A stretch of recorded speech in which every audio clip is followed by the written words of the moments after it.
इन्टरनेटको धेरै प्रयोग भइरहेको अहिलेको समयमा अनलाइनमा रहेका व्यक्तिगत डेटामाथि साइबर आक्रमण तथा अनधिकृत पहुँच राख्ने घटना बढिरहेका छन्। केही सावधानी अपनाउँदा यस्तो जोखिम कम गर्न सकिन्छ। पहिला त विपदको बेला दबावमा परेर अनलाइनमा व्यक्तिगत जानकारी दिन हतार नगरौँ। आफ्नो युजर आइडी र पासवर्डहरूलाई नदिउँ। भाइबर र व्हाट्सएप जस्ता माध्यममा समेत पहिचान नखुलेका व्यक्तिसँग दोहोरो संवाद नगरौँ। त्यस्ताबाट आएका लिङ्क तथा फाइल पनि नखोलौँ। आफ्नो अनलाइन एकाउन्ट अरू कसैले प्रयोग गरिरहेको त छैन, सचेत रहौँ। बलियो र सजिलै अनुमान गर्न नसकिने पासवर्ड राखौँ। बरु पासवर्ड म्यानेजरको प्रयोग गरौँ, एउटै पासवर्ड धेरैतिर प्रयोग नगरौँ। सकेसम्म पाइरेटेड र क्र्याक सफ्टवेयर प्रयोग नगरौँ। अपरेटिङ सिस्टम सुरक्षा जोखिम हुन सक्ने वेबसाइट नहेरौँ। विश्वसनीय एन्टिभाइरसको प्रयोग गरौँ। वेब ब्राउजरमा एड ब्लक राख्ने गरौँ। जनचेतनाका लागि नेपाल दूरसञ्चार प्राधिकरणबाट जारी छ।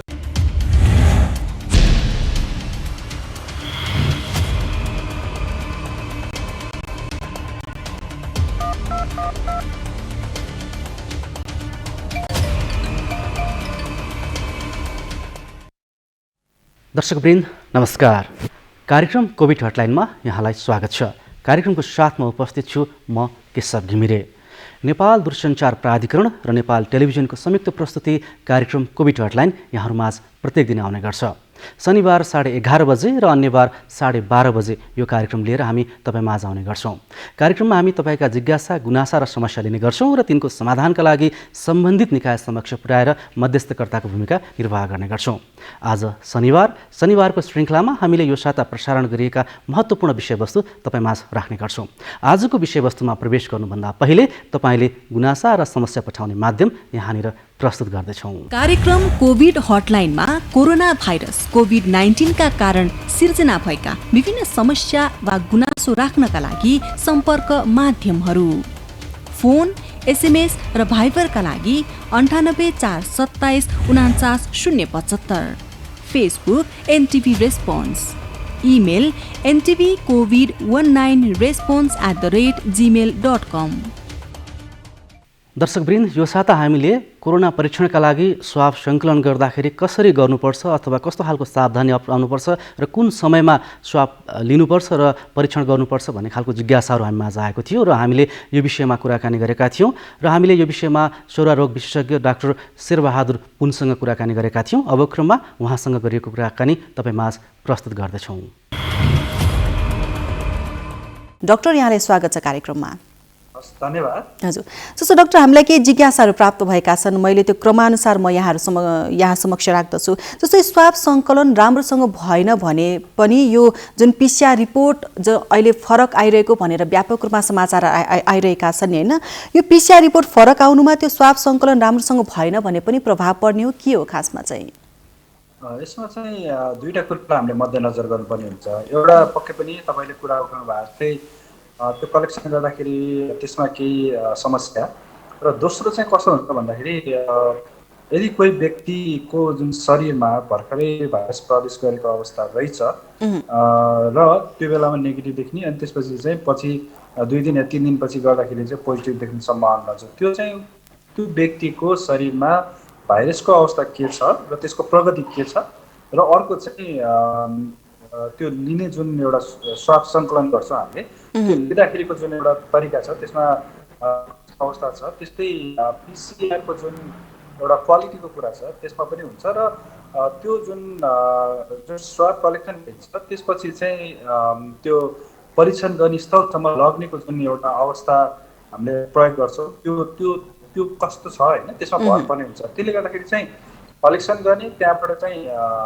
यो परीक्षण गर्ने ठाउँसम्म लग्ने, र त्यहाँ परीक्षण गर्दाखेरिको जुन एउटा क्वालिटी लगायत जुन एउटा टेस्टहरू गर्दाखेरि कुनै गल्ती समस्या हुनु, र अर्को चाहिँ स्वयं व्यक्तिमा पहिला भाइरसको सङ्ख्या के अर्कोमा कम हुनु होला, त्यसपछि चाहिँ त्यसको 2-3 दिनपछि गर्दाखेरि देखिनु।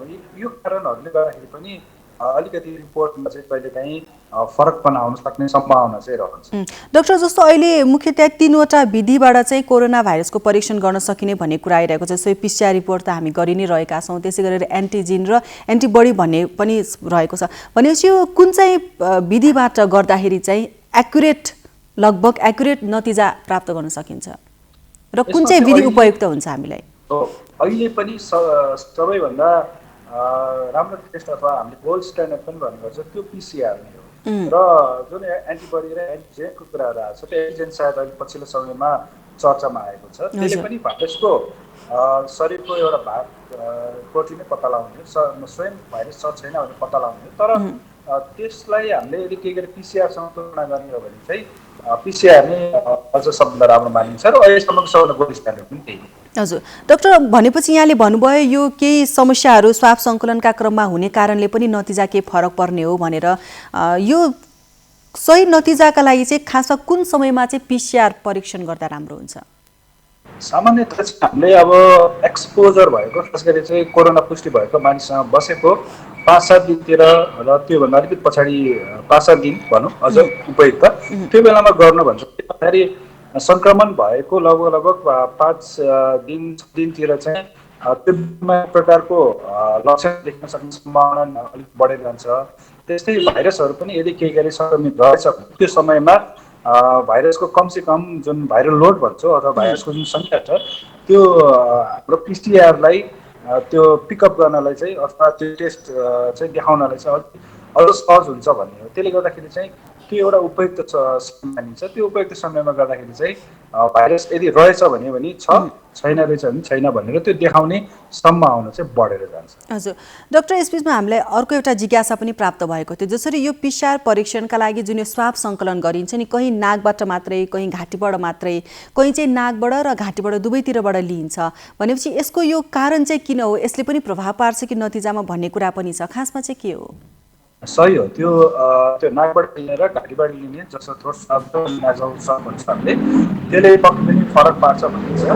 र विशेष गरेर चाहिँ घाँटीबाट भन्दा नाकबाट लिएको चाहिँ मोर एक्युरेट भनेर भन्छौँ। त्यसले गर्दाखेरि चाहिँ अहिले रफली हामीले हेर्दाखेरि चाहिँ नाकबाट लिँदाखेरि अहिले सायद धेरै मानिसहरूले को चाहिँ नाकबाट लिइरहेको अवस्था पनि देख्छु भने त्यो चाहिँ मोर एक्युरेट हुन्छ। र घाँटीबाट नाकबाट लिँदाखेरि अझ थप यो सम्भावना यो भाइरसलाई चाहिँ हामीले यो लिन सक्ने सम्भावना बढी हुने भएको हुनाले कतिपयले चाहिँ घाँटी र नाकबाट लिने गरेर पनि देखिन्छ, कतिपयले नाकबाट लिने गर्छ, कतिले घाँटी। तर घाँटी भन्दा पनि नाकबाट लिँदाखेरि चाहिँ अझ बढी चाहिँ सही भाइरसको चाहिँ पत्ता लगाउने सम्भावना चाहिँ बढी हुन्छ। हजुर, भाइरस चाहिँ लोड हुन्छ सही रूपमा नाकबाट लिँदाखेरि। सजिलो हुन्छ। हजुर हजुर। जस्तो डाक्टर, अहिले जति पनि कोरोना सङ्क्रमितहरू हुनुहुन्छ नि उहाँहरूको चाहिँ पटक पटक पोजिटिभ आइरहेको कुराहरू आइरहेको छ। जस्तो 3 पटकसम्म पनि पोजिटिभ आएको कुराहरू आइरहेको छ।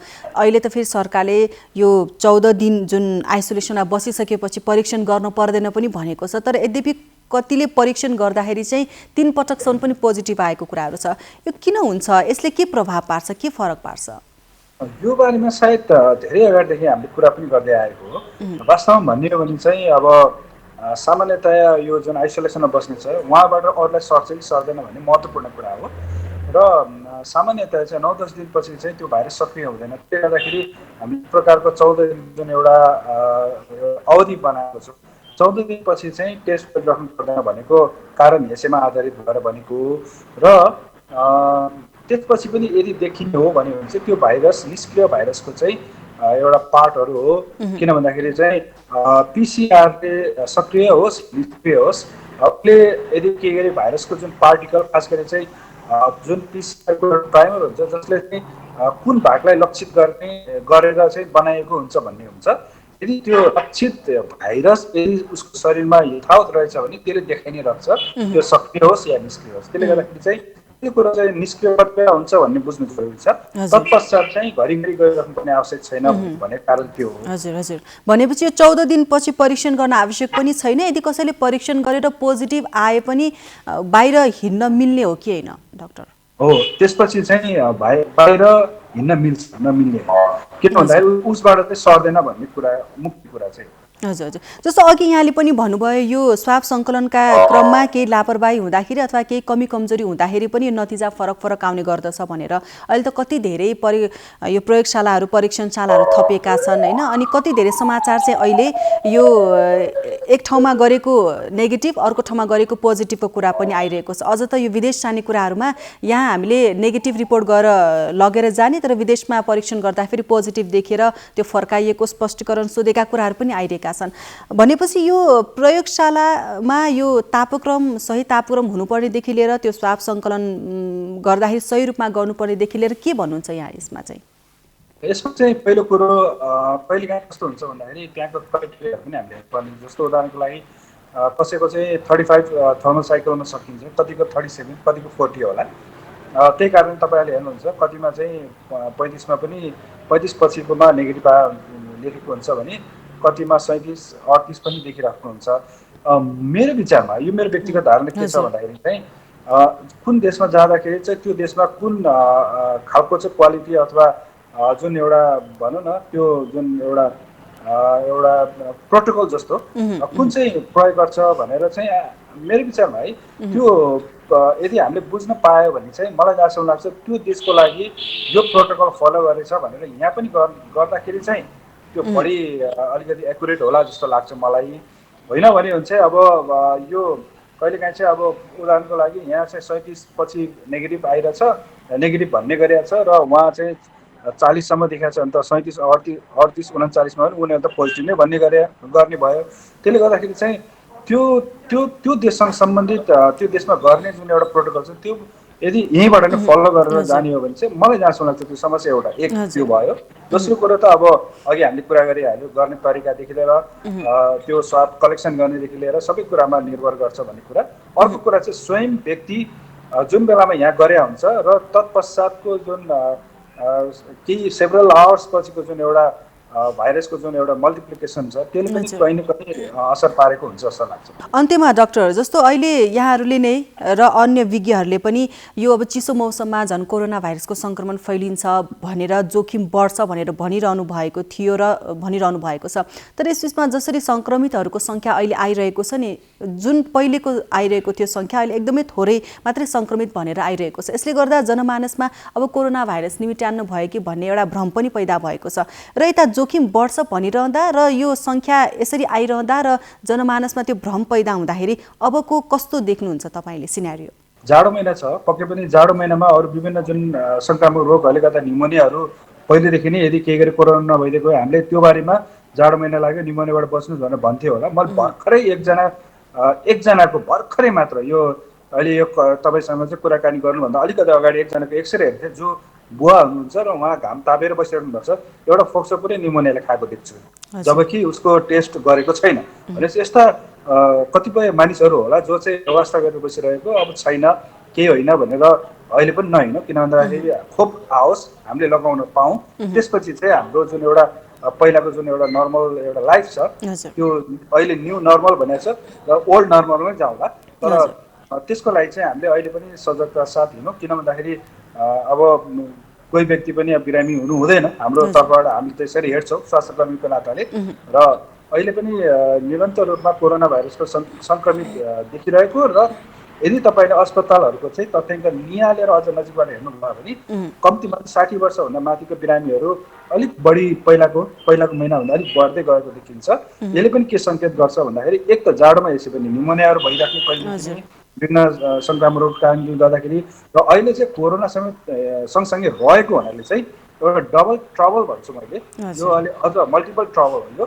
यस्तो समस्या देखिरहेको हुनाले तपाईँ हामीले चाहिँ अब यसलाई व्यवस्थित गरौँ र आगामी दिनमा पनि जनस्वास्थ्यको मापदण्डलाई चाहिँ पालना गरौँ र आफू र अरूलाई पनि कोरोना भाइरसबाट बचाउ भन्न म चाहन्छु। हस्, धन्यवाद। यसै गरी हामीले यो साता प्रसारण गरेको अर्को विषय थियो जुन एन्टिबडीसँग सम्बन्धित थियो। हामीलाई जिज्ञासा आएको थियो कि कोभिड-19 सङ्क्रमण निको हुँदाखेरि जुन एन्टिबडी बन्ने गर्छ र त्यो कति समयसम्म एन्टिबडीले काम गर्छ र कति समयपछि फेरि सङ्क्रमणको जोखिम रहन्छ भन्ने खालको जिज्ञासा हामी माझ आएको थियो र हामीले यो जिज्ञासा सम्बोधनका लागि सम्बन्धित निकाय समक्ष तपाईँको जिज्ञासा पुर्याएका थियौँ र हामीले कुराकानी गरेका थियौँ शुक्रराज ट्रपिकल तथा सरुवा रोग अस्पतालका निर्देशक डाक्टर सागर राज भण्डारीसँग र उहाँसँग गरेको कुराकानी अब क्रममा तपाईँ माझ प्रस्तुत गर्दैछौँ। डाक्टर साहब स्वागत छ यहाँलाई कार्यक्रममा। धन्यवाद यहाँलाई। विशेष गरी यो हामीलाई केही जिज्ञासाहरू पनि प्राप्त भएका थिए। यो एउटा अन्तर्राष्ट्रिय अध्ययनले के देखाएको रहेछ भने कोभिड-19 विरुद्ध निर्मित भएको एन्टिबडी मानिसको शरीरमा कम्तीमा 6 महिनासम्म रहन्छ र यसबाट सङ्क्रमण हुँदैन भन्ने खालका कुराहरू बाहिर आइरहँदाखेरि मानिसमा एक किसिमको दुविधा पनि देखियो। यसलाई स्पष्ट गरिदिनुहोस् न, तपाईँहरूले के भेट्नु भएको छ यो विषय? यो के साँच्चै 6 महिनासम्म सङ्क्रमित भएका व्यक्तिहरू बच्न सक्छन् अथवा सङ्क्रमण हुँदैनन्? सबभन्दा पहिले यहाँलाई यो एकदमै राम्रो प्रश्नको लागि यहाँलाई धन्यवाद दिन चाहन्छु। हजुर, यहाँले भन्नुभयो अब यो चाहिँ एकपटक सङ्क्रमण कोभिड-19 को सङ्क्रमण भइसकेपछि कोरोना सङ्क्रमण भइसकेपछि मानिसको अब उसलाई कस्तो प्रकारको लक्षण छ होइन, लक्षणको आधारमा उसको एन्टिबडी चाहिँ शरीरमा रहने अवधिलाई पनि यो निश्चित हुन्छ। जस्तो कि यदि कसैलाई पनि साधारण प्रकारको लक्षण छ अथवा कुनै लक्षण छैन भने उसको शरीरमा एन्टिबडी एकदम छिटो ह्रास भइजान्छ अथवा 8 हप्ताभित्र उसको ह्रास हुँदै जान्छ।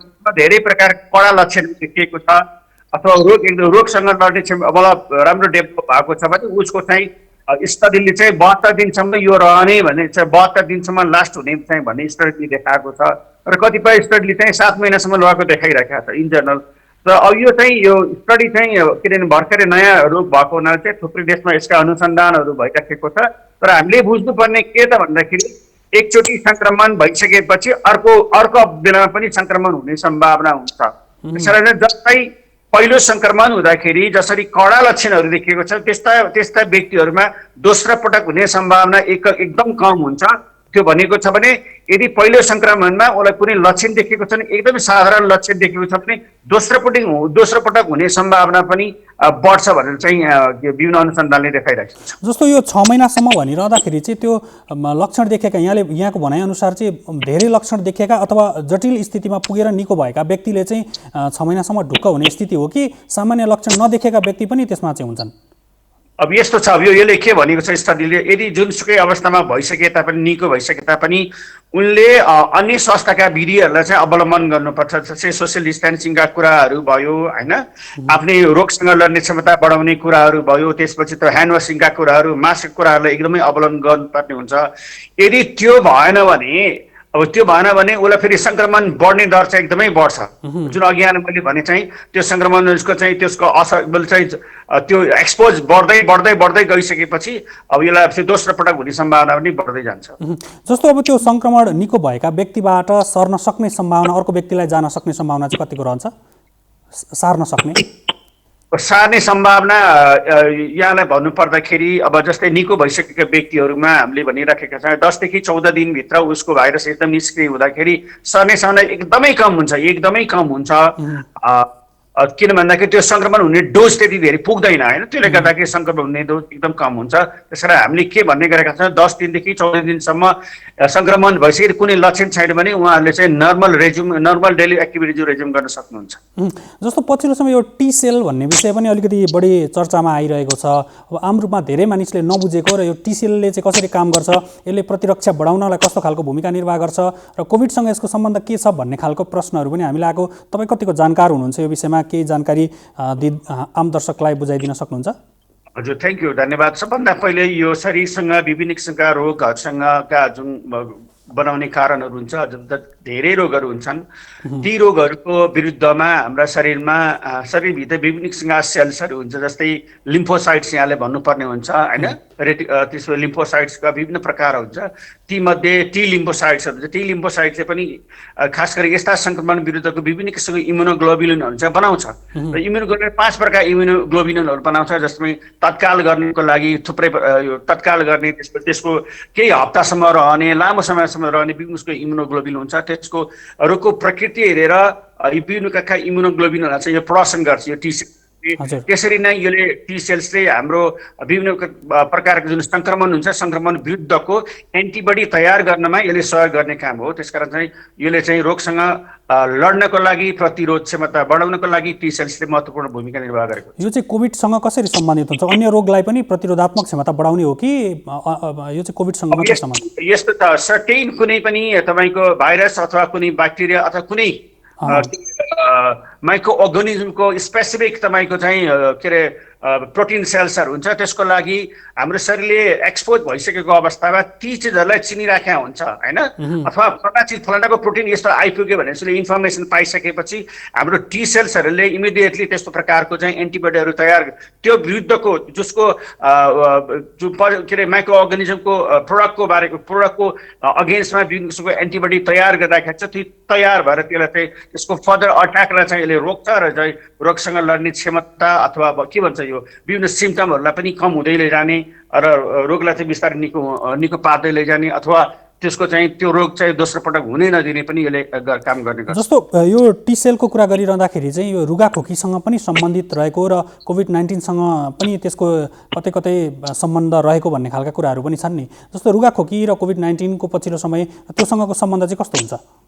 यस्तो छ, यो भाइरस भनेको थुप्रै प्रकारका भाइरस छन् होइन, टी सेल्सले पनि तपाईँको भाइरसका थुप्रै प्रकारका भाइरसका जुन स्ट्रेनहरू हुन्छन् होइन, तपाईँको चाहिँ इन्फ्लुएन्जाका थुप्रै स्ट्रेनहरू हुन्छ, त्यसपछि तपाईँको यो सार्स मर्सका कुराहरू भयो, त्यसपछि कोभिड-1 भन्ने हुन्छ, सार्स-CoV-1 सार्स-CoV-2 थुप्रै प्रकार भाइरसको हुन्छ। उनीहरूको पर्टिकुलर जुन यो उनीहरूको चाहिँ जुन क्लासिफिकेसन गर्छ ती भाइरसको पर्टिकुलर चाहिँ त्यो जुन इन्फर्मेसन भनौँ न त्यो हाम्रो शरीरले थाहा पाउने हुन्छ। त्यसकारण चाहिँ अब कोभिड-19को के अरे कोरोनाको छुट्टै हुन्छ होइन, त्यसपछि इन्फ्लुएन्जा भाइरसको छुट्टै हुन्छ।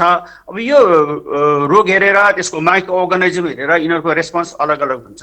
जस्तो अब अन्त्यमा निष्कर्षको रूपमा हामीले यो छलफलको निष्कर्ष पनि एउटा हुनसक्छ, जुन पहिलो पटक कोभिड-19 सङ्क्रमण भएका व्यक्तिमा कोभिडको जोखिम हुँदैन भनेर हामीले भन्न सक्ने आधारहरू विकास भइसकेको हो। अब होइन त्यस्तो छैन। यहाँलाई मैले क्लियर गर्न चाहन्छु, अहिले पनि कतिपय ठाउँमा चाहिँ देखिएको छ यो चाहिँ रिइन्फेक्सन देखिएको छ, हाम्रै हदमा पनि हाम्रै केसमा पनि देखिएको छ।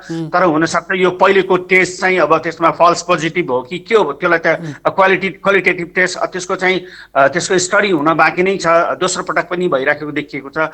यहाँलाई भन्नुपर्दाखेरि अब एकचोटि भइसकेपछि दोस्रो पटक यो कोभिड-19 नहोला भन्न सकिँदैन। यहाँ जहाँसम्म चाहिँ उहाँको रोगको लक्षणहरू छ, यदि कडा लक्षण भएको व्यक्तिहरूलाई लामो समयसम्म नहुने सम्भावना हुन्छ भने जसको कुनै लक्षणै छैन, एकदमै कम लक्षण छ, एसिम्प्टोमेटिक छ, त्यस्तो व्यक्तिलाई फेरि भोलि हुने सम्भावना एकदमै बढी छ।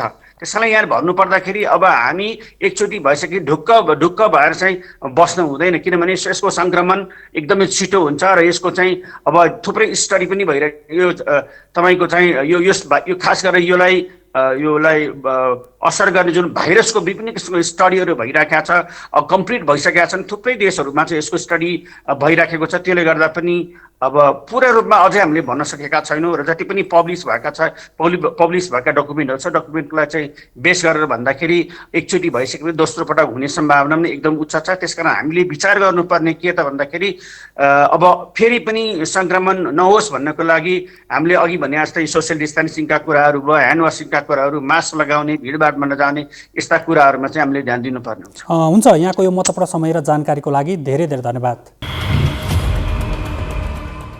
दर्शकवृन्द, तपाईँ पनि आफूसँग भएका समस्या, जिज्ञासा र गुनासाहरू हामीमाझ पठाउन सक्नुहुन्छ। त्यसका लागि तपाईँले पठाउने माध्यमहरू अब क्रममा यहाँनिर प्रस्तुत गर्दैछौँ।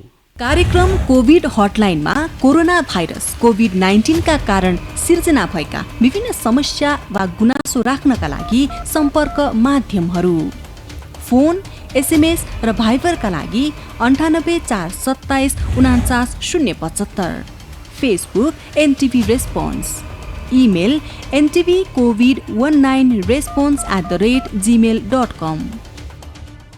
आजको श्रृङ्खलामा हामीले दुईवटा महत्त्वपूर्ण जुन स्वास्थ्यसँग सम्बन्धित विषय थिए ती विषय तपाईँमाझ प्रस्तुत गऱ्यौँ। भोलिको श्रृङ्खलामा नयाँ विषयवस्तुसहित तपाईँमाझ हामी उपस्थित हुनेछौँ। तबसम्मको लागि हामी सबै बिदा हुन्छौँ। तपाईँ भने नेपाल टेलिभिजन हेर्दै गर्नुहोस्। नमस्कार।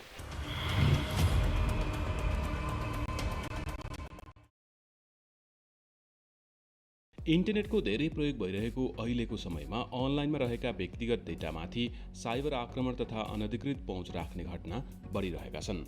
केही सावधानी अपनाउँदा यस्तो जोखिम कम गर्न सकिन्छ। पहिला त विपदको बेला दबावमा परेर अनलाइनमा व्यक्तिगत जानकारी दिन हतार नगरौँ। आफ्नो युजर आइडी र पासवर्डहरूलाई नदिउँ। भाइबर र व्हाट्सएप जस्ता माध्यममा समेत पहिचान नखोलेका व्यक्तिसँग दोहोरो संवाद नगरौँ। त्यस्ताबाट आएका लिङ्क तथा फाइल पनि नखोलौँ। आफ्नो अनलाइन एकाउन्ट अरू कसैले प्रयोग गरिरहेको त छैन, सचेत रहौँ। बलियो र सजिलै अनुमान गर्न नसकिने पासवर्ड राखौँ। बरु पासवर्ड म्यानेजरको प्रयोग गरौँ, एउटै पासवर्ड धेरैतिर प्रयोग नगरौँ। सकेसम्म पाइरेटेड र क्र्याक सफ्टवेयर प्रयोग नगरौँ। अपरेटिङ सिस्टम सुरक्षा जोखिम हुन सक्ने वेबसाइट नहेरौँ। विश्वसनीय एन्टिभाइरसको प्रयोग गरौँ। वेब ब्राउजरमा एड ब्लक राख्ने गरौँ। जनचेतनाका लागि नेपाल दूरसञ्चार प्राधिकरणबाट जारी सन्देश।